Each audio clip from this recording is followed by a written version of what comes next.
Ngayong umaga, gagawa ako ng DIY doormat. Ito na yung aking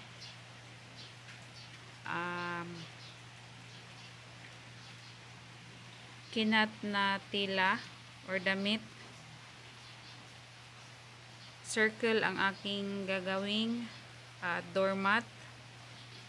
Mayroon na akong marka. At nakat ko na siya.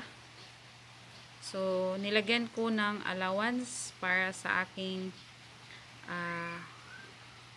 gagawing pagtatahi. Nilagyan ko lang siya ng allowance na 1 inch. Yan. Okay, para hindi ako mahirapan pagtahi mamaya, and then mayroon pa siyang allowance para medyo mas malaki-laki, no? Kaya pag dito pa ako kukuha ng allowance, so liliit na yung doormat natin, so kaya nilagyan ko siya ng allowance pa labas.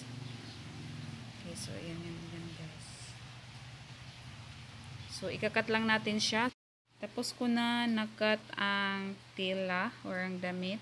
So ito na yun. Tapos ko na nakat.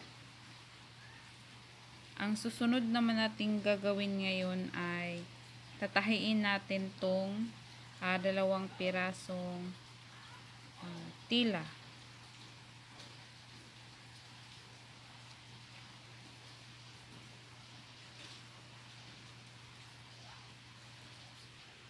Hindi natin ito itatapon guys, itong mga natira, kasi para ilagay natin dito sa loob. Okay, so meron na rin ako ditong kinagupit. So ito yan.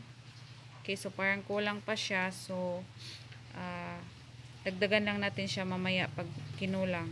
So, itong yelong to ay gagawin nating disenyo. So yan. Okay, meron pang isa.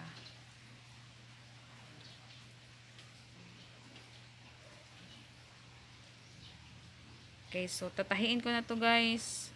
Magbibideo lang ako pag matapos na. Matapos ko na siyang matahi. So, tapos ko na siya natahi at binaliktad ko na siya. So, hindi ko tinahi lahat para malagyan pa natin. Dito ilagay natin yung, or dito ipapasok natin yung mga tela.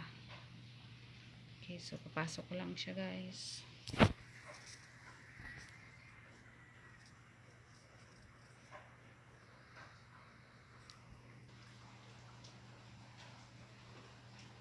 Mukhang hindi kasya to.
Ito na yung tila na ginupit ko at idagdag ko doon sa circle. Ipapasok ko siya sa circle. sa doormat natin. Ganito na ang kanyang itsura. So, mamaya ipapakita ko sa inyo pag matapos ko na ito matahi. Ko na siya natahi, guys. So, ito na yung resulta. Yehey! For the first time. So, ito na yung resulta sa aking ginawa. So, hindi siya masyadong perfect. Okay, pero para sa akin, masaya na ako nito kasi first time ko lang gumawa nito. So, may signature pa akong ginamit. Nilagay pala. Okay, so hindi siya masyadong perfect, pero okay na sa akin yan. Iwan ko sa inyo kung nagustuhan nyo. Sana magustuhan nyo to, guys. Pagkatapos nito, ilalagay natin itong aking inihandang dyan. Sana pwede siya kasi medyo baga to. Okay, so tingnan lang natin. Yan.